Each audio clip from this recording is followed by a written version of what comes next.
Harboring suspicion and mistrust will eventually poison, is the word there. Harboring suspicion and mistrust will eventually poison the culture of your organization. This is kind of gross. Letter A, there are things that grow and multiply in the darkness, and there are things that grow and multiply in the light, right? Other than carrots and potatoes, can you think of anything that grows and multiplies in the darkness that you'd want to eat? I mean, when you flip over a rock, you're not looking for something to eat. You kind of jump back in case there's something under it, right? Things that grow and multiply in the darkness are generally not good things. Things that grow and multiply in the light are. Number one, the things that grow in the darkness can't survive direct sunlight. Things that grow in the dark are generally unhealthy. So consequently, letter B, when you choose not to trust and refuse to confront your concealed suspicion grows and poisons your attitude. See, suspicion is like something under a rock. Suspicion is like something under, a piece of plywood that's laid out in the backyard for too long. Suspicion is something that grows on the inside of you and eventually spills over into your conversation about those people. Suspicion is never a good thing to carry around. There's not one good thing that comes from carrying suspicion around in organizational life. To finish that, your attitudes, this is huge, and I've learned this the hard way. Your attitudes about the people in your organization are telegraphed. People know. My leadership team knows the people that I have a hard time trusting, and I've never told them. I've never had a list. And by the way, just to make sure y'all know, these people in the organization I have a hard time trusting. But you ask them. I've never asked them. But if you ask them, they tell you, what? High trust, pretty high trust. How do they know? Because I'm telling you, I don't care how careful and smart you are, your attitudes get telegraphed to the people that work directly with you. And suspicion and a lack of trust gets telegraphed.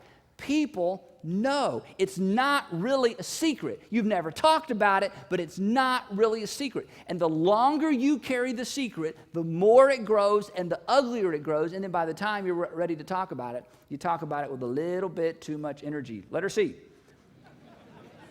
That's just a nice way of saying you're just mad. Letter C. The consequences, let me look up here a second. Okay, I know this is a whole lot. See, in church world, we got our values so screwed up. We have confused sensitivity with dishonesty, okay? We think we're being sensitive, we're being dishonest. We think we're being kind, we're just not being truthful. If you're carrying and harboring suspicion about somebody that works with you on your staff and you've never talked to them because you're trying to be sensitive, you're not being sensitive, you're being dishonest.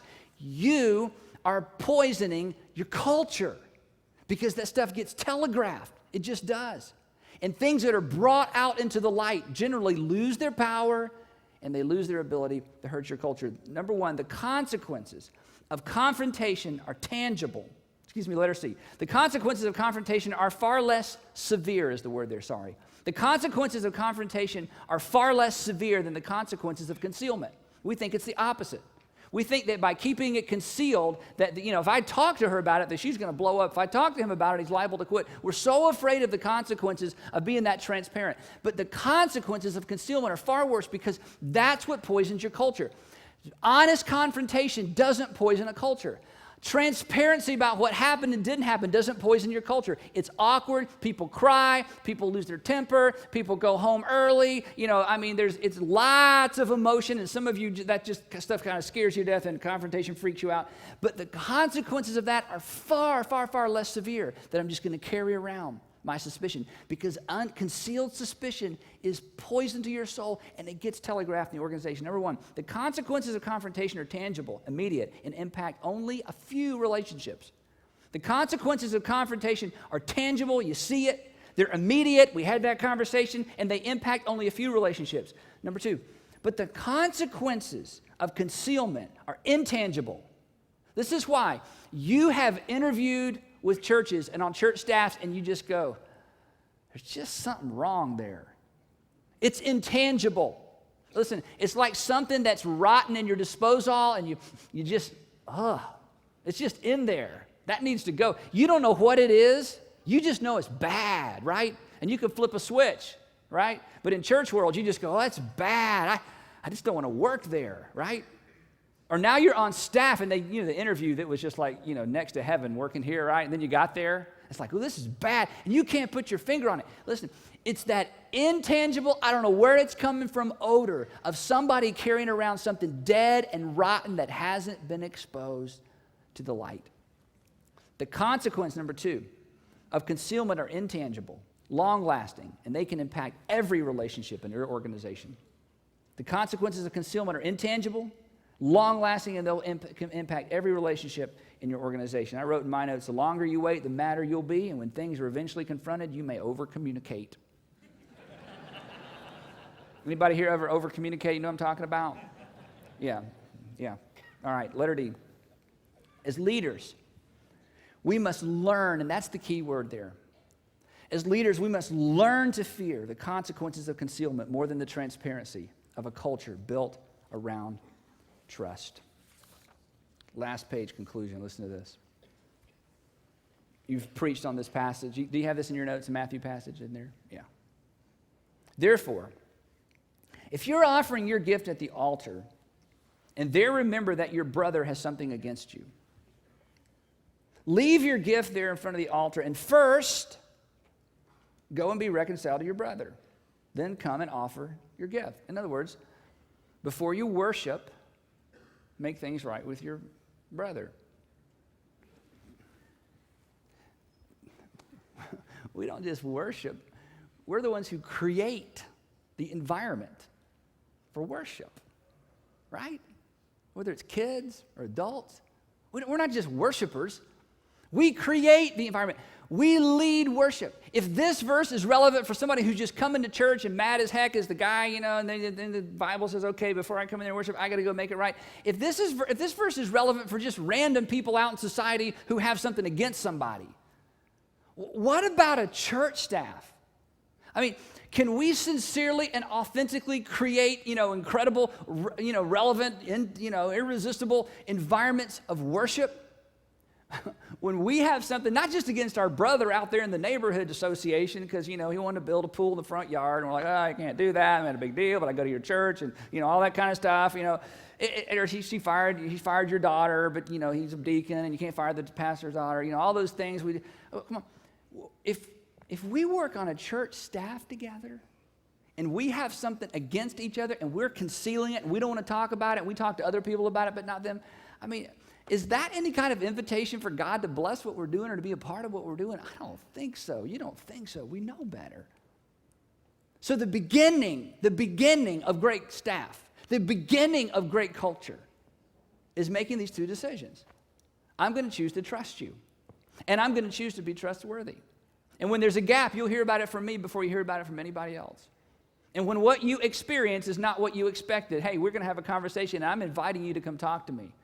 In fact, please don't sit on it. Please don't bury it. Please don't talk to let's just have that commitment. Let's just have that decision between the 2 of us. Years ago, Randy Pope came and spoke to a staff at a staff meeting, and he said this. Randy is at Perimeter Church not too far from here, and I love Randy. He's been a mentor to me for years. He said this to had a little group of staff. He asked this question. He said, are the relationships around this table worth exporting to the rest of the congregation? That's a good question. Are the health and the nature of these relationships, is what's going on between you as staff members, is this what you want going on between the people in your congregation? And if you've embraced trust and trustworthiness as a core value on your staff, then the answer is yes, because you can pretty much survive anything if that's the case. So at the end of your notes, I wrote a few questions for evaluation. And then after we do this, we're going to go into a time of communion where we can really evaluate. Here's the questions. Number 1, are there people in your organization you have a difficult time trusting? Are there people in your organization, on your staff, you have a difficult time trusting? And number 2, is it your issue or theirs? Do you need to look in the mirror before you look out the window? Is this your issue or theirs? And let me tell you what the answer to that question is, even though I don't know you or them. The answer is it's probably a little bit of both.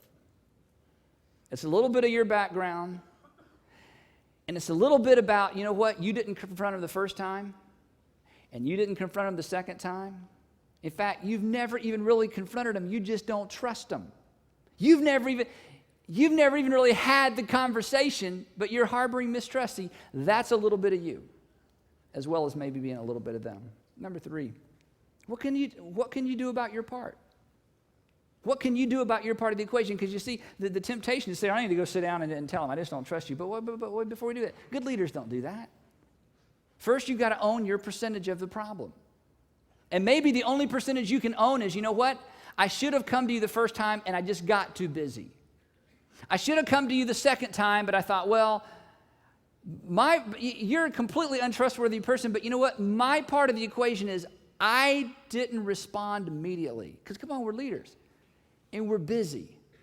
And it's just going to work itself out somehow. Number 4, what do you need to address with them about their part? In other words, what's the part that you need to talk to them about? Number 5, who do you sense has a difficult time trusting you? Who do you sense on your staff has a difficult time trusting you? Why? And what can you do about it? I'm just telling you. I think if we could get this right as church cultures, contemporary, traditional, bright, dim, quiet, emergent, you know what? I'm just convinced of this. Outsiders, unbelievers, unchurched people would get amongst us and they go, I want that kind of relationship.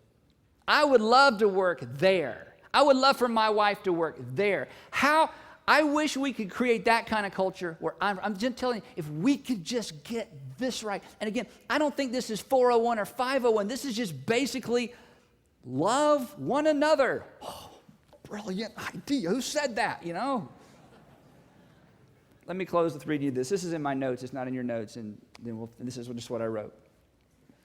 We're a group of imperfect people who've been selected by God for a very important enterprise. Our success does not hinge on our perfection. We can survive mistakes. We can survive bad decisions. But we cannot survive a culture that is void of trust.